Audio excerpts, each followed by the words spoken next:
What's up, you Mohican looking bitches? Oh man.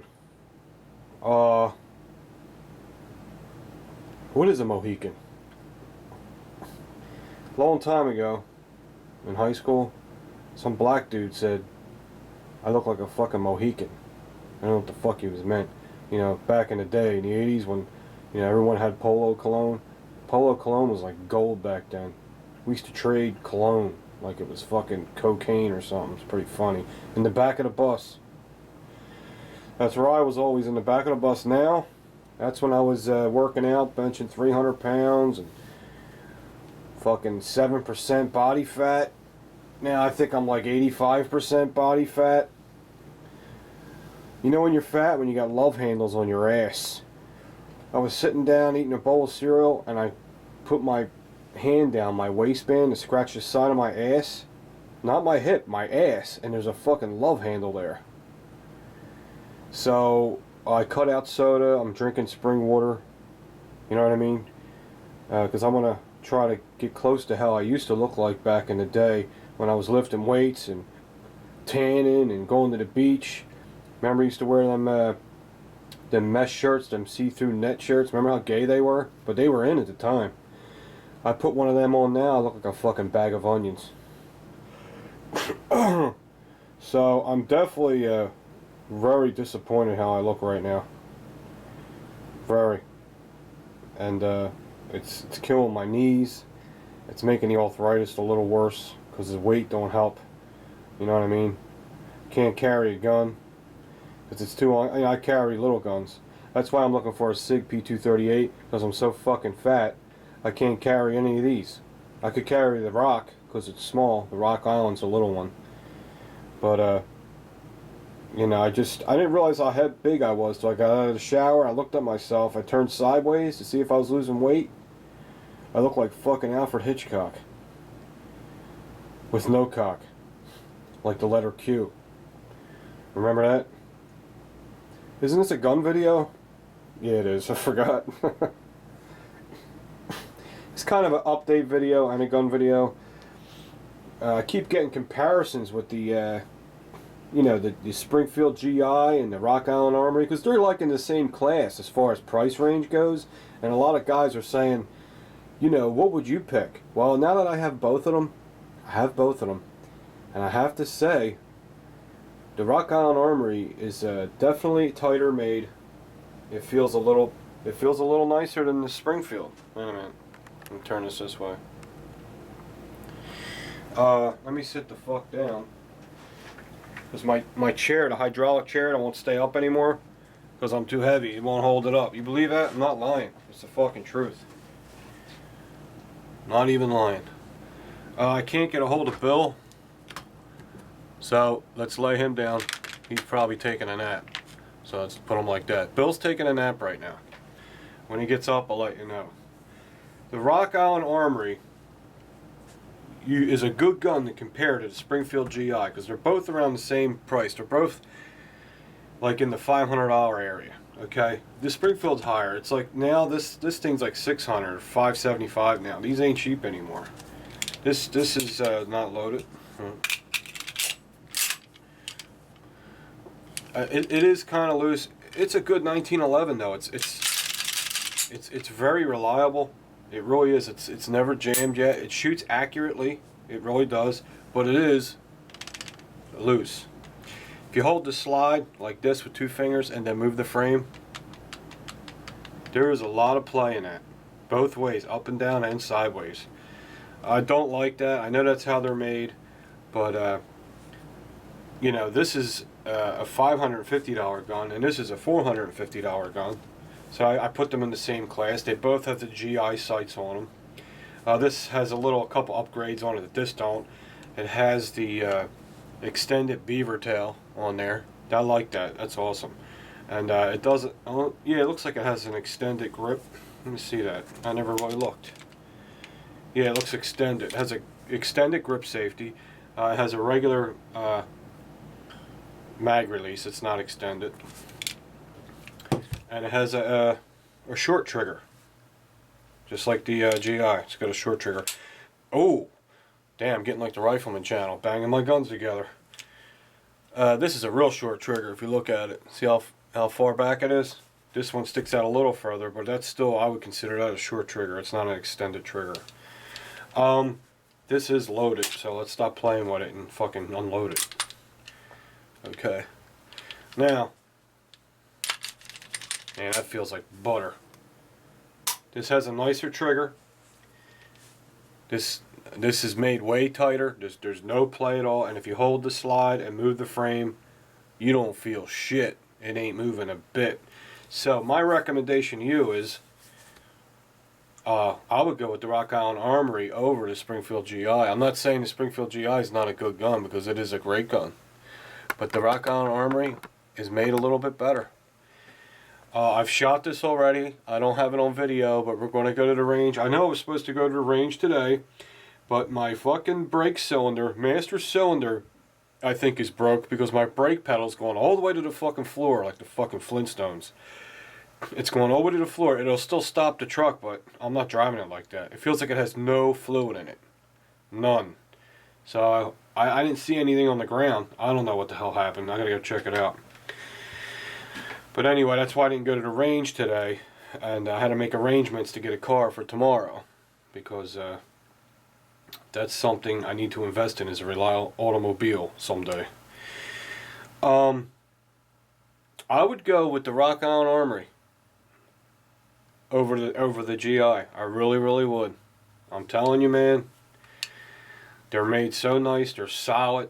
They shoot straight. They shoot accurate. And these GI sights are little. I mean, they're very, very shallow. Look how small that is. That's your sight. And I was hitting bullseye with it. You know, there's your sight picture right there.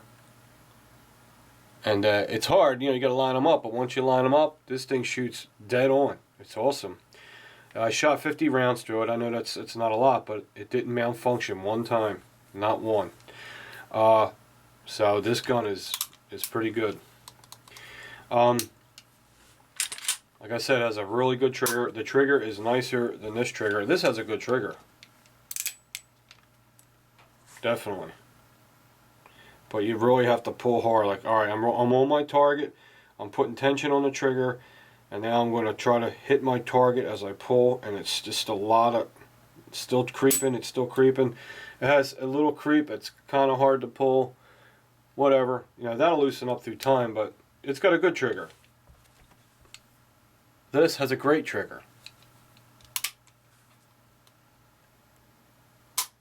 Way better trigger. Way better. Now, the Springfield has a higher quality springs in it. I can feel it when I pull the hammer back. You hear that? The hammer's a little stiff. It's hard to pull back. That's good. You want that.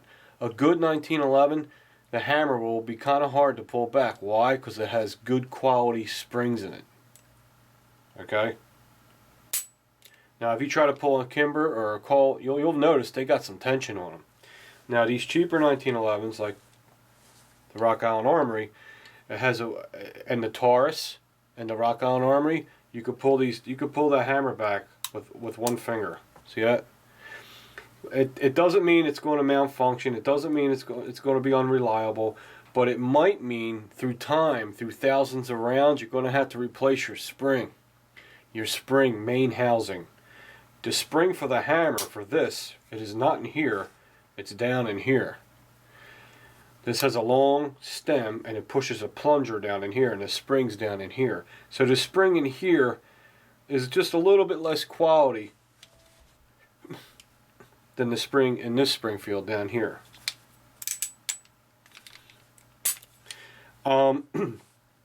Another thing you should look at when you buy a cheaper 1911 is the thumb safeties, how they lock into place and how they go up and down. Like real cheap ones will go up and down really, really easy, too easy. Like they're just like this. Like the Taurus has been known to fall the fuck out while you're shooting it, or just falling out. They were having that problem. But the Springfield thumb safety is definitely higher quality than the Rock Island Armory. It really locks in tight. It's got a strong plunger, so it holds that thumb safety up, and it holds it where it needs to be. This is the plunger here, and it holds it. It's got a strong spring in there, so it pushes up against that thumb safety hard to keep it there. Okay, and when you pull it down, it pushes hard to keep it down. You don't want to be worrying about that flipping up and down. The plunger works the same way with the slide stop pin. Now, a friend of mine called me. His name's Dan. He's a good friend of mine, and he helped me design my logo for my shirts. And he's a graphics artist, and he was having problems with his slide stop pin when he rocked the slide. Okay, see how it's up. Now, when he pulled it back again and went forward, this would not stay down. And the reason for that is probably his plunger spring isn't strong enough to hold that down. You understand? That might be what his problem is. So it's important to have good quality springs in your 1911. That's the only thing where the Rock Island Armory lacks a little. It doesn't have bad springs in it, but it don't have great springs in it. It just has medium grade springs in it. Supposedly Wolf springs are the best. I mean, that's what Kimber uses. But chances of anything malfunctioning because of a cheaper spring is really rare anyway. So I wouldn't worry about it too much, but it can happen. Because it's you know, I get a lot of PMs and I get a lot of reports of all kinds of malfunctions with guns all the time from people. So I'm just telling you from my experience what I know. Now the Rock Island Armory, as you know, has an easy hammer to pull back. It's very simple because it has a weaker spring, and the thumb safety is really, really light. Look, see how really light it is? It's so light, I mean, I can just touch it and it goes right up. That's good and that's bad. I'm going to tell you what this did. Now, it's not because the gun malfunctioned. I was firing the gun, and as I was firing it, my thumb kind of hit that thumb safety up. And I went to pull the trigger, and it wasn't doing nothing. I was like, what the hell's going on here? And I thought the gun was locked up, and I just happened to turn it to the side. I went, oh, shit. My thumb hit the thumb safety up by accident. Now, if this had a better spring in there, if the plunger had a stronger spring in there, and it was pushing on this a little harder, that probably would not have happened. So, just stupid things like that. But the overall picture of both of these guns, I'm serious, because you can always change the spring. The overall picture of these two guns, I would still pick, right now, as it stands, from what I can see, I would pick the Rock Island over the GI. Now, I'm not saying pick a Rock Island over a Springfield. I'm talking about pick a Rock Island over the Springfield GI. I'm not saying Rock Island Armory 1911 is better than a Springfield 1911. There's no way I'm going to say that. But I'm going to say I like the Rock Island Armory GI model, because I consider this a GI because of the sights. A little bit, I don't want to say better, a little bit nicer than the Springfield GI. So if you're in the market and you're trying to decide between these two guns, I would go with the Rock Island Armory. Now, if you're going to a higher level, like if you're going to get a Springfield Loaded or a Springfield Operator, then Springfield's, they're nicer 1911s, and I would definitely go with the Springfield. But when you're on this level right here, the GI level, I like the Rock Island Armory myself. That's what I like. Just solid gun, man. This thing feels like a rock. And even the bigger ones, the 5-inch ones, Mr. 45 Bullet has one. His feels the same way. It's like a rock, and it's Rock Island Armory, and it feels like a fucking rock. It really does. So there's your video comparison between these two. These two are like kind of rivals because they're in the same quality bracket group. They're in the same, you know what I'm saying? They're in the same category price-wise. This has a hammered forged steel slide, and it has a cast frame. Cast is fine if it's only in the frame. I don't like cast slides, so this is good. This is steel from head to toe. Okay, so the Springfield has it on the frame. It's got a little bit stronger of a frame. But like I said, it's really a loose 1911. It really is. I mean, it's really loose, but I don't know. I think through time it's going to get. The only thing I worry is about that, because through time it's going to get looser and looser and looser. You know what I'm saying? So that's the only reason why I would go with this. But they're both great. They both shoot great. They're both reliable. This has been out forever. People have been using this for years. It's a replica of the World War II, so it's proven itself. Chances anything's going to happen to this is zero. But I'm just comparing it with the Rock, and I think this is a tighter, nicer gun. That's it. I'm rambling. Ramble on. Alright. Well, tomorrow, what I did was, I got to give someone a shout out. There's a couple things I missed. I'm going to have a 25,000 subscriber sub giveaway. Okay? Because I think I should. And, I'm going to give something away. I mean, I can't do what Tom does and all that, but I'll find some nice stuff in here to give away. Believe me, I will. I'll have like a little package.